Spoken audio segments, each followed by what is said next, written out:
16장. 그때 여호와께서 내게 이르시기를 너는 처음과 같은 두 돌판을 다듬어 가지고 산에 올라 내게로 나아오고 또 나무개 하나를 만들라. 내가 깨트린 처음 판에 쓴 말을 내가 그 판에 쓰리니 너는 그것을 그 궤에 넣으라 하시기로 내가 조각목으로 궤를 만들고 처음 것과 같은 돌판 둘을 다듬어 손에 들고 산에 오르매 여호와께서 그 총의 날에 산이 불 가운데에서 너희에게 이르신 십계명을 처음과 같이 그 판에 쓰시고 그것을 내게 주시기로 내가 돌이켜 산에서 내려와서 여호와께서 내게 명령하신 대로 그 판을 내가 만든 궤에 넣었더니 지금까지 있느니라. 이스라엘 자손이 부에롯 분의 야아간에서 길을 떠나 모세라에 이르러 아론이 거기서 죽어 장사되었고 그의 아들 엘르아살이 그를 이어 제사장의 직임을 행하였으며 또 거기를 떠나 국고다에 이르고 국고다를 떠나 이웃바다에 이른즉 그 땅에는 시내가 많았으며 그때 여호와께서 레위 지파를 구별하여 여호와의 언약궤를 매게 하며 여호와 앞에 서서 그를 섬기며 또 여호와의 이름으로 축복하게 하셨으니 그 일은 오늘까지 이르느니라. 그러므로 레위는 그의 형제 중에 분깃이 없으며 기업이 없고 내 하나님 여호와께서 그에게 말씀하심같이 여호와가 그의 기업이시니라. 내가 처음과 같이 40주 40야를 산에 머물렀고 그때에도 여호와께서 내 말을 들으사 너를 차마 멸하지 아니하시고 여호와께서 내게 이르시되 일어나서 백성보다 먼저 길을 떠나라. 내가 그들에게 주리라고 그들의 조상들에게 맹세한 땅에 그들이 들어가서 그것을 차지하리라 하셨느니라. 이스라엘아, 내 하나님 여호와께서 내게 요구하시는 것이 무엇이냐? 곧 내 하나님 여호와를 경외하여 그의 모든 도를 행하고 그를 사랑하며 마음을 다하고 뜻을 다하여 내 하나님 여호와를 섬기고 내가 오늘 내 행복을 위하여 내게 명하는 여호와의 명령과 규례를 지킬 것이 아니냐. 하늘과 모든 하늘의 하늘과 땅과 그 위의 만물은 본래 내 하나님 여호와께 속한 것이로되 여호와께서 오직 내 조상들을 기뻐하시고 그들을 사랑하사 그들의 후손인 너희를 만민 중에서 택하셨음이 오늘과 같으니라. 그러므로 너희는 마음의 할례를 행하고 다시는 목을 곧게 하지 말라. 너희의 하나님 여호와는 신 가운데 신이시며 주 가운데 주시요 크고 능하시며 두려우신 하나님이시라. 사람을 외모로 보지 아니하시며 뇌물을 받지 아니하시고 고아와 과부를 위하여 정의를 행하시며 나그네를 사랑하여 그에게 떡과 옷을 주시나니 너희는 나그네를 사랑하라. 전에 너희도 애굽 땅에서 나그네 되었음이니라. 내 하나님 여호와를 경외하여 그를 섬기며 그에게 의지하고 그의 이름으로 맹세하라. 그는 내 찬송이시요 내 하나님이시라. 내 눈으로 본 이같이 크고 두려운 일을 너를 위하여 행하셨느니라. 애굽에 내려간 내 조상들이 겨우 70인이었으나 이제는 내 하나님 여호와께서 너를 하늘의 별같이 많게 하셨느니라. 11장. 그런즉 내 하나님 여호와를 사랑하여 그가 주신 책무와 법도와 규례와 명령을 항상 지키라. 너희의 자녀는 알지도 못하고 보지도 못하였으나 너희가 오늘날 기억할 것은 너희의 하나님 여호와의 교훈과 그의 위엄과 그의 강한 손과 표심팔과 애굽에서 그 왕 바로와 그 전국에 행하신 이적과 기사와 또 여호와께서 애굽 군대와 그 말과 그 병거에 행하신 일, 곧 그들이 너희를 뒤쫓을 때에 홍해 물로 그들을 덮어 멸하사 오늘까지 이른 것과 또 너희가 이곳에 이르기까지 광야에서 너희에게 행하신 일과 르우벤 자손 엘리압의 아들 다단과 아비람에게 하신 일, 곧 땅이 입을 벌려서 그들과 그들의 가족과 그들의 장막과 그들을 따르는 온 이스라엘의 한가운데서 모든 것을 삼키게 하신 일이라. 너희가 여호와께서 행하신 이 모든 큰일을 너희의 눈으로 보았느니라.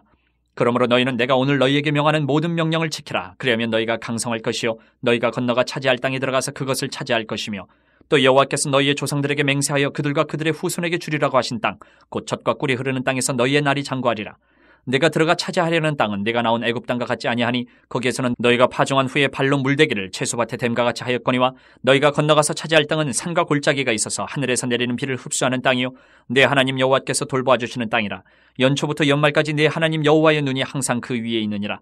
내가 오늘 너희에게 명하는 내 명령을 너희가 만일 청종하고 너희의 하나님 여호와를 사랑하여 마음을 다하고 뜻을 다하여 섬기면 여호와께서 너희의 땅에 이른 비, 늦은 비를 적당한 때에 내리시리니 너희가 곡식과 포도주와 기름을 얻을 것이요 또 가축을 위하여 들에 풀이 나게 하시리니 내가 먹고 배부를 것이라. 너희는 스스로 삼가라. 두렵건대 마음에 미혹하여 돌이켜 다른 신들을 섬기며 그것에게 절함으로 여호와께서 너희에게 진노하사 하늘을 닫아 비를 내리지 아니하여 땅이 소산을 내지 않게 하심으로 너희가 여호와께서 주신 아름다운 땅에서 속히 멸망할까 하노라. 이러므로 너희는 나의 이 말을 너희의 마음과 뜻에 두고 또 그것을 너희의 손목에 메어 기호를 삼고 너희 미간에 붙여 표를 삼으며 또 그것을 너희의 자녀에게 가르치며 집에 앉아 있을 때에든지 길을 갈 때에든지 누워 있을 때에든지 일어날 때에든지 이 말씀을 강론하고 또 내 집 문설주와 바깥문에 기록하라. 그리하면 여호와께서 너희 조상들에게 주리라고 맹세하신 땅에서 너희의 날과 너희의 자녀의 날이 많아서 하늘이 땅을 덮는 날과 같으리라. 너희가 만일 내가 너희에게 명하는 이 모든 명령을 잘 지켜 행하여 너희의 하나님 여호와를 사랑하고 그의 모든 도를 행하여 그에게 의지하면 여호와께서 그 모든 나라 백성을 너희 앞에서 다 쫓아내실 것이라. 너희가 너희보다 강대한 나라들을 차지할 것인즉 너희의 발바닥으로 밟는 곳은 다 너희의 소유가 되리니 너희의 경계는 곧 광야에서부터 레바논까지와 유브라데 강에서부터 서해까지라. 너희의 하나님 여호와께서 너희에게 말씀하신 대로 너희가 밟는 모든 땅 사람들에게 너희를 두려워하고 무서워하게 하시리니 너희를 능히 당할 사람이 없으리라. 내가 오늘 복과 저주를 너희 앞에 두나니 너희가 만일 내가 오늘 너희에게 명하는 너희의 하나님 여호와의 명령을 들으면 복이 될 것이요 너희가 만일 내가 오늘 너희에게 명령하는 도에서 돌이켜 떠나 너희의 하나님 여호와의 명령을 듣지 아니하고 본래 알지 못하던 다른 신들을 따르면 저주를 받으리라. 내 하나님 여호와께서 내가 가서 차지할 땅으로 너를 인도하여 들으실 때에 너는 그리심 산에서 축복을 선포하고 에발 산에서 저주를 선포하라. 이 두 산은 요단강 저쪽 곧 해지는 쪽으로 가는 길 뒤 길갈 맞은편 모래 상수리나무 곁에 아라바에 거주하는 가나안 족속의 땅에 있지 아니하냐. 너희가 요단을 건너 너희의 하나님 여호와께서 너희에게 주시는 땅에 들어가서 그 땅을 차지하려 하나니 반드시 그것을 차지하여 거기 거주할지라. 내가 오늘 너희 앞에 베푸는 모든 규례와 법들을 너희는 지켜 행할지니라.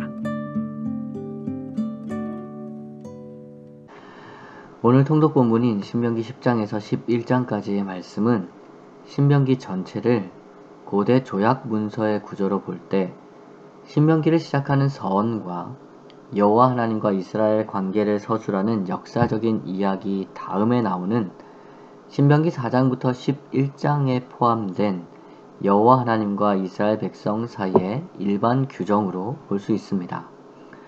그리고 또한 이러한 본문의 위치는 전통적으로 신명기를 구분하는 관점에서 볼 때 모압 평지에서 행해진 모세의 세 편의 설교 중에서 두 번째 설교 부분이기도 하죠. 그리고 특히 오늘 신명기 10장에서 11장까지의 말씀은 이 내용들의 마지막 부분입니다. 여호와 하나님과 이스라엘 백성 사이의 일반 규정의 마지막 부분이고 모압 평지에서의 두 번째 설교의 마지막 부분이죠. 그렇게 오늘 통독 본문은 일반 규정과 두 번째 설교의 결론적인 내용을 포함하고 있습니다. 그리고 이러한 결론은 앞의 내용과 분리해서 생각할 수 없는 것이죠. 잠시 앞에 나온 내용들을 살펴보면 먼저는 하나님께서 십계명을 주시는 내용이 나옵니다. 그리고 6장에서는 쉐마라고 알려져 있는 아주 중요한 말씀이 나오죠. 다음에는 가나안 정복에 대한 명령과 광야 시대에서 배워야 했던 교훈에 대해서 이야기합니다. 그 후에 오늘 통독 본문의 바로 앞부분의 금송아지 사건이 나오게 되죠. 이러한 전체적인 흐름을 간단하게 정리를 하면 하나님께서 이스라엘 백성에게 십계명을 포함한 하나님과 이스라엘 백성의 관계에서 지켜야 할 일반적인 언약 규정들을 말씀하신 것입니다. 하지만 이스라엘 백성들은 그것을 지키지 않았죠. 금송아지 사건을 비롯한 여러가지 불순종으로 하나님께 반응했던 것입니다. 그리고 이러한 이스라엘 백성에 대한 하나님의 일반적인 명령들과 그 명령들에 대한 이스라엘의 불순종에 대한 결론이 바로 오늘 본문이죠. 이러한 관점에서 볼 때 오늘 통독 본문은 두 부분으로 나누어 살펴볼 수 있습니다. 먼저 10장 1절에서 11절까지의 말씀은 앞의 9장에서 이어지는 내용으로 금송아지 사건의 마지막 내용을 말씀하고 있으며 10장 12절에서 11장까지는 이스라엘 백성을 향한 모세의 권면을 이야기하고 있죠. 먼저 10장 1절에서 11절까지의 말씀은 9장의 금송아지 사건과 이어지는 말씀으로 살펴보면 불순종한 이스라엘 백성을 위해서 하나님께 드린 모세의 중보 기도에 하나님께서 응답하신 내용으로 볼 수 있습니다. 그 내용을 살펴보면 하나님은 모세가 던져 깨뜨렸던 두 돌판을 다시 만들라고 하십니다. 그리고 그 두 돌판에 대해서 처음과 같은 돌판이라고 말씀을 하시죠.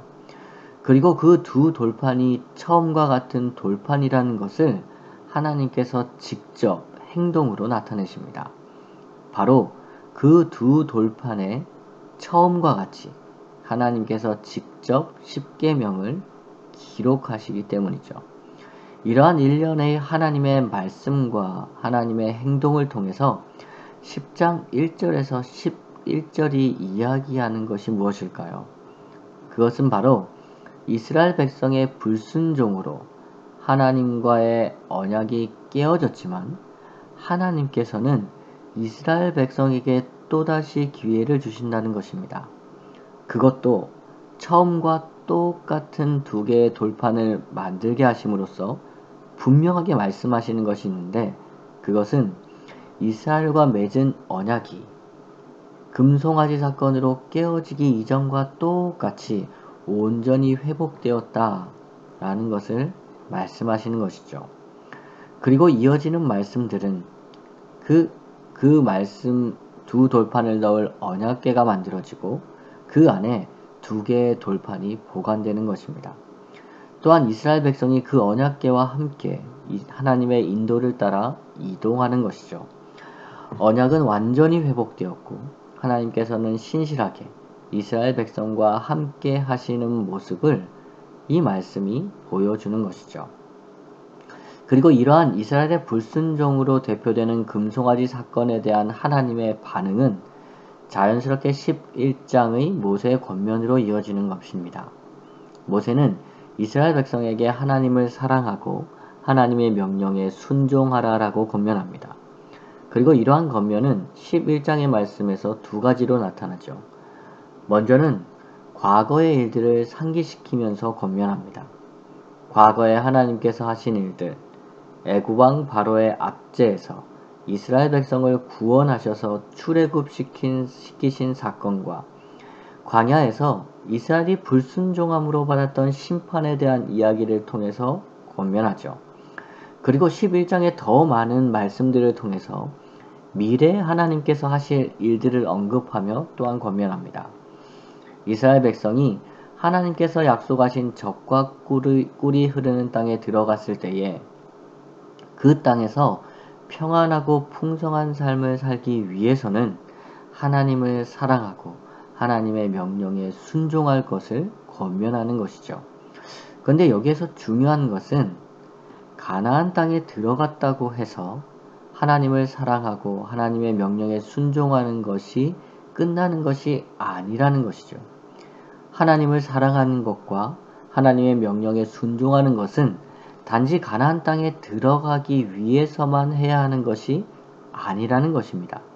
오히려 이스라엘 백성이 들어가야 하는 땅은 하나님을 더 사랑하고 하나님의 명령에 더 순종해야 하는 곳이죠. 왜냐하면 신명기 11장 11절에서 그 땅을 이렇게 묘사하기 때문입니다. 너희가 건너가서 차지할 땅은 산과 골짜기가 있어서 하늘에서 내리는 비를 흡수하는 땅이요. 젖과 꿀이 흐르는 가나안 땅은 비를 흡수하는 땅이라는 말씀입니다. 그리고 이 말씀은 가나안 땅은 물을 가두어 둘 수 없는 땅이라는 말씀이죠. 그렇기에 여호와 하나님께서 이른 비와 늦은 비로 그 땅을 돌보아 주시지 않으면 그 땅은 어떠한 소출도 낼 수 없는 땅이 되는 것입니다. 다시 말해 가나안 땅이 젖과 꿀이 흐르는 땅이 될 수 있는 것은 하나님께서 돌보아 주시는 땅이기 때문인 것이죠. 그렇기 때문에 이스라엘 백성이 하나님을 사랑하고 하나님의 명령에 순종하는 것은 가나안 땅에 들어가기 위한 조건이 아닙니다. 오히려 광야에서 보내는 시간을 통해 이스라엘 백성은 하나님이 어떤 분이신지를 알고 또 그분을 사랑하고 그분의 명령에 순종하는 것을 배움으로써 하나님께서 주시는 그 땅, 그 약속의 땅에서 하나님을 사랑하고 하나님의 명령에 순종함으로써 온전한 평안과 풍성함을 누리기 위함인 것이죠. 이렇듯 오늘 통독 본문은 모세의 두 번째 설교의 마지막 부분으로서 이스라엘 백성의 불순종에도 불구하고 이스라엘 백성과의 언약을 회복시키시며 이스라엘 백성을 가나안 땅으로 인도하시는 하나님의 모습을 보여줄 뿐만 아니라 그 하나님을 사랑하고 그 하나님의 명령을 지키는 것이 단지 광야를 지나 가나안에 들어가기 위한 것만이 아니라 하나님께서 허락하신 그 약속의 땅, 가나안 땅에서 살아가야 할 유일한 방법이라는 것을 보여주는 본문이라고 볼 수 있습니다.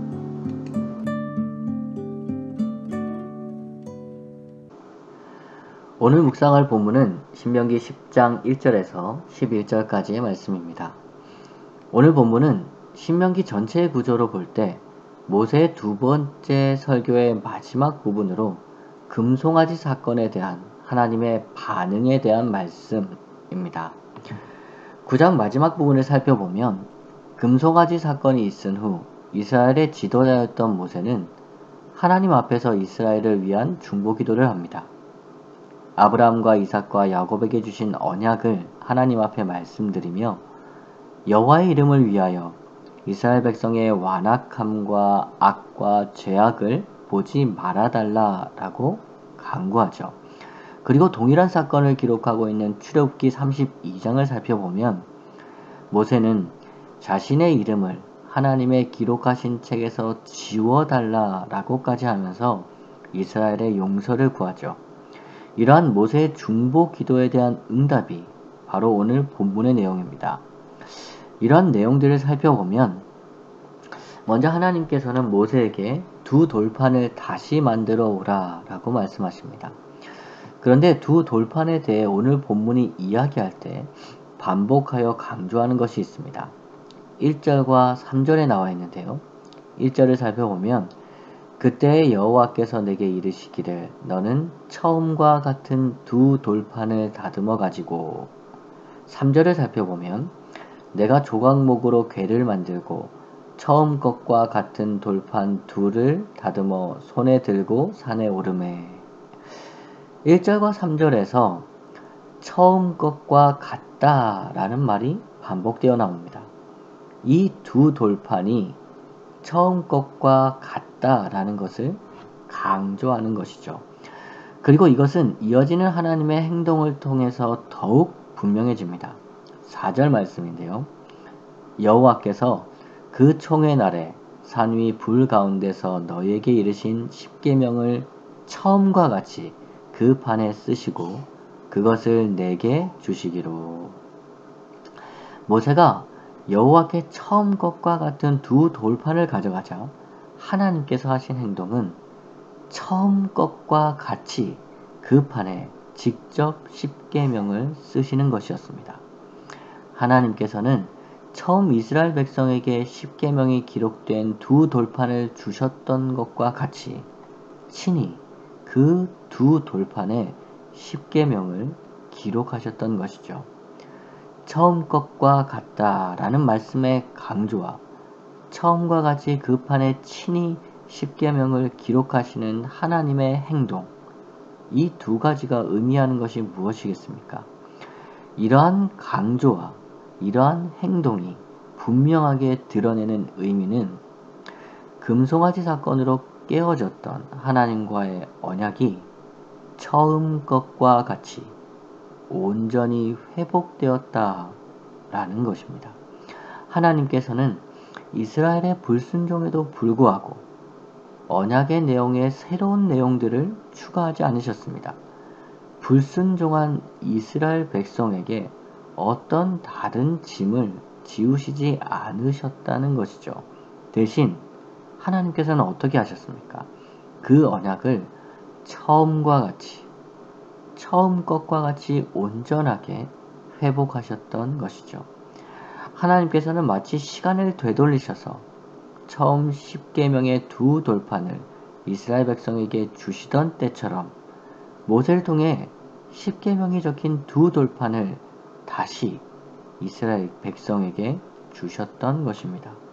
그리고 이어지는 말씀을 살펴보면 정말로 깨어졌던 언약이 온전히 회복되었음을 알 수 있습니다.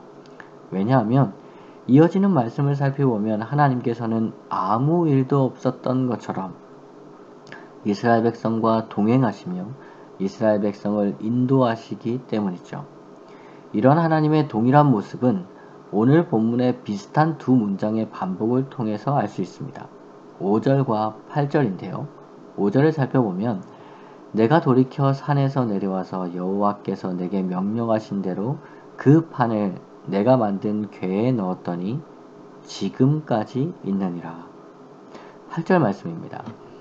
그때 여호와께서 레위 지파를 구별하여 여호와의 언약궤를 매게 하며 여호와 앞에 서서 그를 섬기며 또 여호와의 이름으로 축복하게 하였으니 그 일은 오늘까지 이르느니라. 5절의 마지막에는 두 돌판이 언약궤 안에 지금까지 있다 라고 이야기를 하고 8절의 마지막에는 레위 지파의 직무가 오늘까지 계속된다 라고 이야기를 하죠. 이에 비슷한 두 말을 통해서 알 수 있는 것이 무엇입니까? 하나님께서 언약을 회복하신 이후에 하나님은 변함없이 지금까지 오늘까지 이스라엘과 함께 하신다라는 말씀입니다. 하나님은 레위 지파가 언약궤를 메고 다니는 곳곳마다 이스라엘 백성과 함께 하셨으며 이스라엘 백성을 인도하셨다라는 말씀이죠. 하나님은 이스라엘의 불순종을 완벽하게 잊으셨고 이스라엘 백성과 온전히 함께해 주셨다는 것입니다. 그렇다면 사랑하는 성도 여러분, 하나님께서는 어떻게 이스라엘의 불순종을 완벽하게 잊고 이스라엘 백성과 함께 해주셨을까요? 이스라엘 백성이 금송아지 사건 이후에 정신을 차리고 하나님께 온전한 순종으로 살았기 때문일까요? 우리는 지난 민수기를 읽으면서 이스라엘 백성이 광야 가운데 어떻게 행동했는지를 살펴보았습니다. 이스라엘 백성이 얼마나 자주 하나님께 불순종했는지 우리는 그 모습을 민수기를 통해서 너무나 자세히 잘 볼 수 있었습니다. 이러한 하나님의 모습은 결코 이스라엘 백성의 온전함 때문이 아니었다는 것이죠. 하나님께서 이스라엘의 불순종을 완벽하게 잊고 이스라엘 백성과 온전히 함께 해주셨던 것은 이스라엘 백성이 정신을 차리고 잘 살았기 때문이 아니었다는 것입니다. 그렇다면 무엇 때문에 하나님은 이스라엘 백성의 불순종을 잊어주시고 그들과 함께 하셨을까요?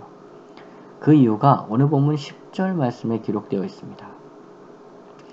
내가 처음과 같이 40주 40야를 산에 머물렀고 그때에도 여호와께서 내 말을 들으사 너를 차마 멸하지 아니하시고. 모세가 이렇게 이야기합니다. 그때에도 여호와께서 내 말을 들으사 너를 차마 멸하지 아니하시고 라고 말입니다. 그렇다면 이 말씀에서 알 수 있는 것이 무엇입니까? 모세가 이스라엘을 위해 하나님 앞에서 중보자의 역할을 했다는 것입니다. 모세는 이스라엘 백성이 하나님 앞에서 불순종할 때마다 그들의 죄를 가지고 하나님 앞에 나아갔던 것이죠. 그리고 이스라엘 백성을 위해 하나님 앞에서 말씀을 드렸던 것입니다. 그리고 그때마다 하나님은 이스라엘 백성의 중보자였던 모세의 기도를 들으시고 이스라엘 백성을 용서하시고 언약을 온전히 회복하시고 이스라엘 백성과 함께 하셨던 것이죠. 이스라엘 백성이 온전히 언약을 회복하고 하나님과 계속해서 동행하며 하나님의 인도하심을 받을 수 있었던 이유는 이스라엘 백성을 위해 하나님 앞에 중보했던 중보자 모세가 있었기 때문이라는 말씀입니다. 모세는 방금 읽었던 10절 말씀을 살펴보면 40주 40야를 산에 머물며 하나님 앞에서 이스라엘을 중보했습니다. 그리고 출애굽기 32장에서는 자신의 이름을 하나님의 책에서 지워달라는 간절함을 가지고 하나님 앞에 중보했죠. 모세는 하나님 앞에서 자신의 생명을 걸고 이스라엘을 중보했던 것입니다. 그리고 이러한 모세의 중보 때문에 이스라엘은 그들의 죄악에도 불구하고 멸망하지 않고 가나안 땅으로 하나님과 함께 온전히 동행할 수 있었던 것이죠. 그렇다면 사랑하는 성도 여러분, 오늘 본문이 우리에게 주는 메시지가 무엇이겠습니까? 우리에게도 중보자가 필요하다라는 것입니다. 하나님 나라를 향해 가는, 우리에게 주신 그 약속, 그 하나님 나라를 향해 가는 우리의 인생길에도 중보자가 필요하다는 것이죠. 모세처럼 자신의 생명을 걸고 우리를 위해 하나님께 중보해 줄 중보자가 필요하다는 것입니다. 그리고 그 중보자로 말미암아 우리도 하나님과 동행하며 이 세상을 살아가야 한다는 것이죠. 그렇다면 그 중보자가 누구일까요? 그 중보자는 바로 예수님입니다. 우리를 위해 십자가에서 죽으실 뿐 아니라 부활하신 후에 이제는 하나님 우편에 앉아 계신 예수님, 그리고 우리를 위해 지금도 하나님 앞에서 중보해 주시는 그 예수님이 바로 우리의 중보자이신 것이시죠. 이 새벽에 오늘 신명기 말씀을 통해 우리에게도 중보자가 필요하다는 것을 분명히 깨닫는 성도님들 되시기를 소망합니다. 그리고 우리의 중보자가 되시는 예수님을 통해 하나님과 동행하는 하루를 살아가는 사랑하는 성도님들 되시기를 주님의 이름으로 축복합니다.